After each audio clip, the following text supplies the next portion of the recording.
everybody. So been a bit of a challenging week one way and another. I'm in the middle of this sort of ugly wardrobe job. You can see some of the painted bits and pieces behind me. I think I might have mentioned it in the last one. It's not a proper wardrobe. It's just sort of an enclosure around an alcove because they've got hanging rails in there already. But it's sliding doors at the bottom and hinged doors at the top.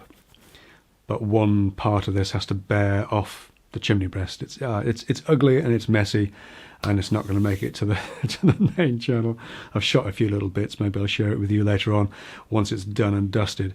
But it's been difficult, been challenging in lots of ways. Lots of problems with a track, with the sliding door gear arriving in dribs and drabs and fits and starts. I bought flush. They want black flush door pulls. I bought some. I shot a bit of video on that. I'll show you. I'll run that first. So the next little conundrum with this job, is that clients want black door handles, door flush pulls on the sliding doors, and I ordered some. I got a delivery notification for like the 3rd week of October or something crazy. I don't know where they're coming from. So cancel that. Double ordered. They're coming tomorrow. But I really wanted to get all the machining done today. So what I've had to do is work off the dimensions that they supply and make my sort of template to that size. And I've just done a quick test cut. They all seem to be okay, but of course I won't really know until the actual flush pulls arrive tomorrow sometime. So I'm just going to press on and get these routed out now. And then at least I can get started. Probably not tonight. I can get started on the painting. But I've only got a week to do this. And I'm away for a day next week. And we're also doing a second episode of the podcast next week because we're both away on the day when we normally record it. So it's there's not that much more time left, and I'm fitting these a week on Monday. So the painting's got to get done. So anyway, so it goes. We've got to take a chance on this. Hopefully I'm pretty sure they're not going to be too big, but hopefully they'll be the right size, and I won't need to do any extra fiddling around. I can do it. It's not a big deal, but once I'm in paint mode, I'd rather not be chiseling bits away and machining. So there we are. One of those things. But anyway, we got that in. We got everything cut to size, and it was going okay. We're using the little Craig hinge jig for the concealed hinges because my drill press is kind of set up, because most of the time I'm doing 22mm doors. My drill press is set up for that really. And these doors, the upper doors, the opening doors, were 18mm flush doors. So I thought I'd give the little Craig hinge jig a try. There'll be a video out on that before too long, but I shot a couple of snippets just for you guys. Been using a little Craig concealed hinge jig to drill the concealed hinges, the hinge pockets for these doors. It's all right actually, not bad. Certainly okay for the money. A couple of slight niggles with it. There'll be a video out on this before too long. But one of the things that it doesn't do very well is position the screw holes accurately. At least not on my first impressions with it. I've got to have another closer look at that. But something that somebody suggested to me, and something I saw, I think it's Alistair Johnson in Freebird Interiors, a good trick. Normally I use the hinge themselves and square them up against the door and then use a self-centering drill bit. I saw Alistair using this in one of his videos recently, and somebody in my comments suggested it as well more on multiple hinge doors, but it works really well with just 2 hinges. Is if you just put the hinges in the door and then just butt a straight edge up against them, it just straightens them up. What a great idea. So yeah, quick tip for you if you're ever doing these doors. It doesn't need to be 3 or 4 hinges. It works perfectly well with just 2. And yeah, much easier than messing about with a little square against the edge of the door. Good stuff. Live and learn, always. So that was fairly successful. And then it started to go a little bit wrong. So good news is I think we've cracked the vacuum problem. Definitely seems to be dust free in there, so obviously just a bag issue. The long life bag seems to have come to the end of its life. Unfortunately, the whole vacuum's just died. I was literally, I'm doing some hinge cups, concealed hinge holes, with a Craig jig just to try it out, and hoovering the spoil out of the hinge cups, and the vacuum just went off. As far as I can tell, it's getting power, but nothing's happening, so right in the middle of the job. So yeah, one thing after another. What do you do with a 10-year-old vacuum? Is it worth repairing? Is it even worth sending back to Festool? Might see if my friend Jonathan, the engineer next door, but one can have a poke around at it. But the trouble is, you can only do so much. Once he strips the guts of it out and finds a board, it might just be a capacitor that's on there, but they're all sealed up in epoxy. So who knows where the problem lies? Yeah, just one thing after another. Fortunately, I've still got my MIDI, which is my original, and still going strong. So yes, the saga of the vacuum is not over yet. Oh. Anyway, so going back in time, all I had was a MIDI, which I brought back from site, and then plugged it in actually down there. Yeah.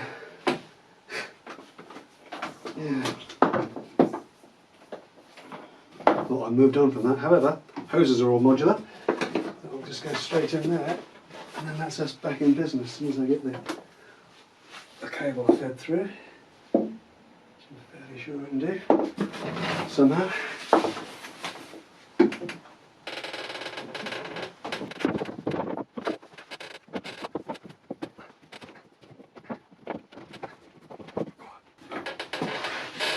Oh dear. I've been under there for a while.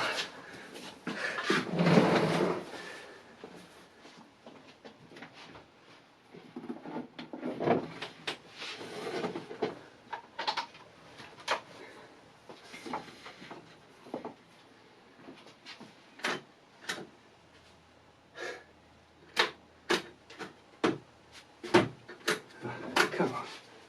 You gotta be fucking kidding.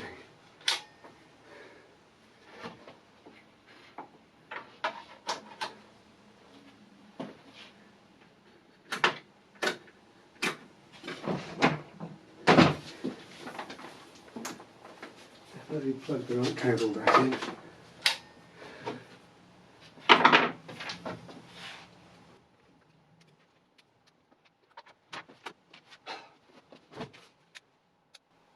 Sockets are definitely live. You've got to be kidding. Fuck out.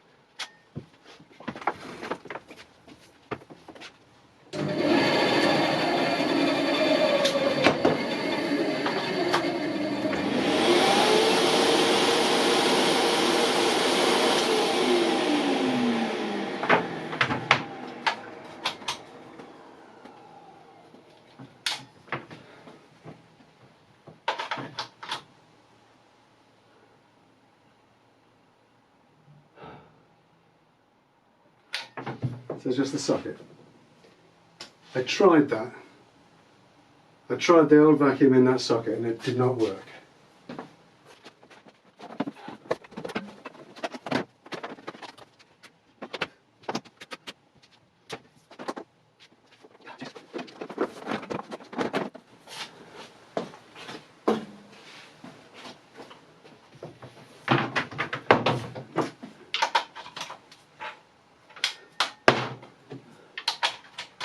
I mean, what? That's working. The socket's live. Plug that in there, and you get nothing. Plug it in there and it works. What's going on?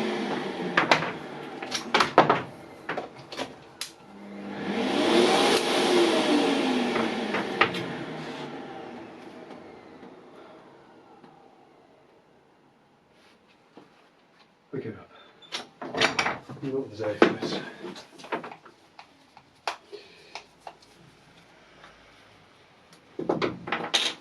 So, a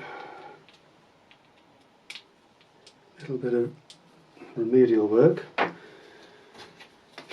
know that plug's been, I've always had to fiddle with the fuse in this to get it to work, so just as I've got a spare plug.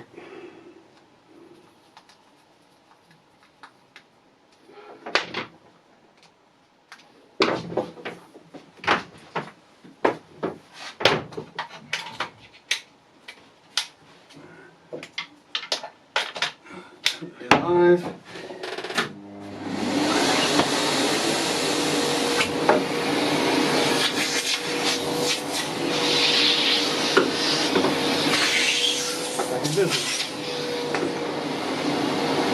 So the question is, I guess the question is it worth trying to swap out on, because that's a moulded plug, is it worth trying that? Seems like an obvious thing, doesn't it? I need to get on with these flipping doors, to be honest. Maybe I'll try that tomorrow.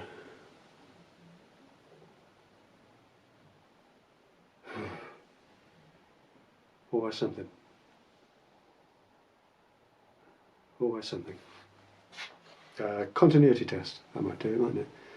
Between the plug and the insides. But not today. At least that'll tell me if the plug's good. Or if there's a break in the cable. We got a vacuum back and working anyway, that's something. Yes, we're not done with this yet. So yeah, as you can imagine, this was immensely frustrating.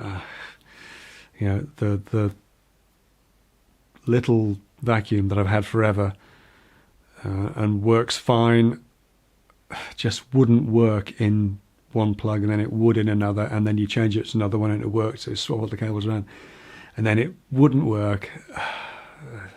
Maddening, absolutely maddening. Anyway, we got there in the end. The other thing that happened this week, I'm in the middle of painting, and as you can tell, I'm not in spray booth mode.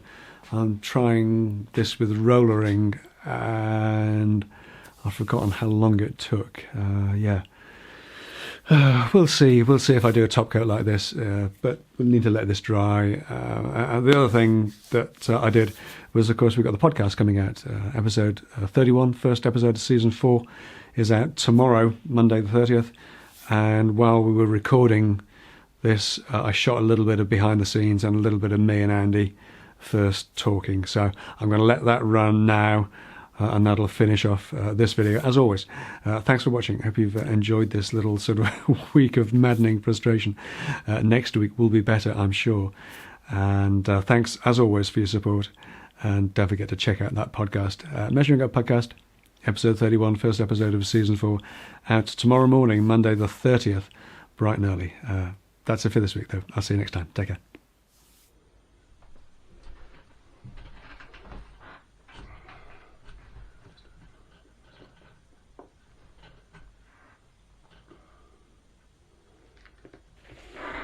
Good morning. First podcast of the season. Probably spend the first 20 minutes trying to get Skype to work, but we'll hang out, so whatever it is. Let's see where we get to. See if Andy's about.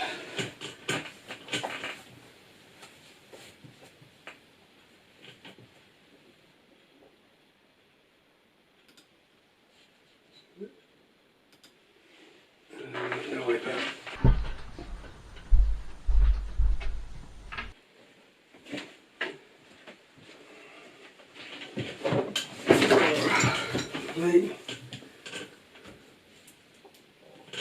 Too much stuff.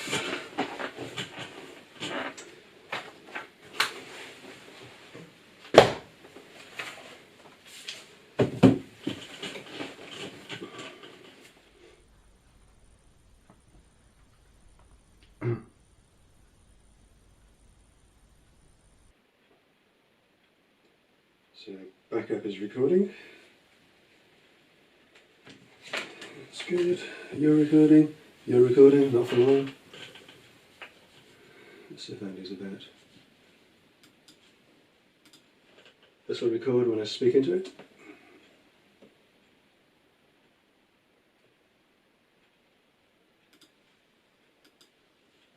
Oh.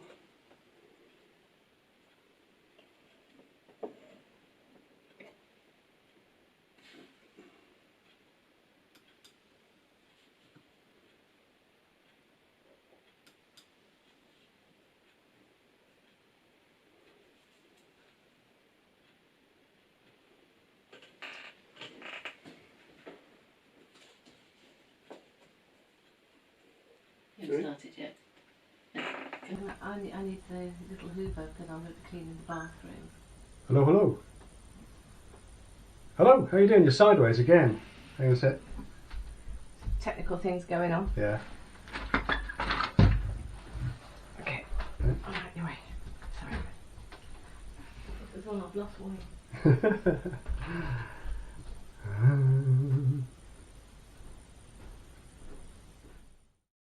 Hi Peter, how are you? Well, I have to say, it's started. I went, me and Mrs. 10 Minutes went out at the weekend. We went out to see a band called Muse, popular music group, out at the O2. And it's a bit of a journey. We were going out on Sunday. Lovely day, a bit like today, actually. Beautiful day all day. And it was all, busy, central London, lots of people milling about, lots of people on the tube, on the underground. And it's not a complicated journey, but there's a couple of stops along the way. And it's quite busy. So my wife got a seat okay, and I was standing, and there was this big bloke sitting down, tattoos, beard, piercings everywhere, and he's just doing the man stance and man spread or whatever it is, and he looked up and caught my eye. I thought, oh God, here we go. Looked like he'd been having a beer, and he said, "Oh, I'm terribly sorry." He said, "I was in a world of my own. Would you like to sit down?" Oh no. I'm getting offered seats on the tube. I must have looked particularly frail that day because it happened again on the next leg of the journey as well. Somebody said, "Would you like to sit down?" Is that the first time that's happened? It is the first time it's happened. So it started. This is it, and a long, slow decline towards incontinence and a Zimmer frame. Did you accept a seat? It starts here. No. I said, "No, I'm fine, thanks. Thanks, appreciate the offer. I'm fine." So grabbed hold of the handrail really firmly to show the arms off, Oh, I'd take full advantage of it. It's like, too right, yeah, give us your seat. I've earned this. And on that note, welcome back to the Measuring Up podcast, the UK's first, and as far as we're concerned, favourite commercial joinery podcast. I'm Peter Millard, and as well as running a virtual 10-minute workshop for YouTube, I also run a small but far from perfectly formed carpentry and cabinet making business in the no man's land of West London. And I'm Andy McClellan, and I don't run a cabinet making business up in Newcastle upon Tyne, and I run a YouTube channel and various other bits and pieces all around the internet, and every couple of weeks from now on, for season 4, we get together in our internet cafe and we have a chat about woodworking and making stuff and a bit on the business side of things. And what else do we talk about? I can't even think. I don't know. Whatever rubbish springs to mind. You've managed to preempt my first question for season 4, which is going to be, have you got any time to do any woodworky jobby job type stuff? Because everything you seem to be doing, the last job that you shot video on for YouTube was your oak alcove units things, which seems like forever ago. And everything you've done on YouTube since then seems to have been businessy type stuff, talking about comments, talking about YouTube, a different, a bit of a transition. And I don't mean you're going to turn into Andrea or anything. I mean, you're switching away from doing maker type stuff, going into a bit more DIY type kind of stuff, and no paying work on the horizon. Have you made a little bit of an announcement at the end of your most recent video, and you've done one on to your Patreon supporters as well? It's go on, spit it out. The thing is, it sounds like this massive change that's just happened, but it's really been very transitional and very slow from my perspective, but eventually it kind of gets to that point where I'm going to have to say something, because people are going to notice that I'm just not doing customer projects anymore. And it did eventually come to that point where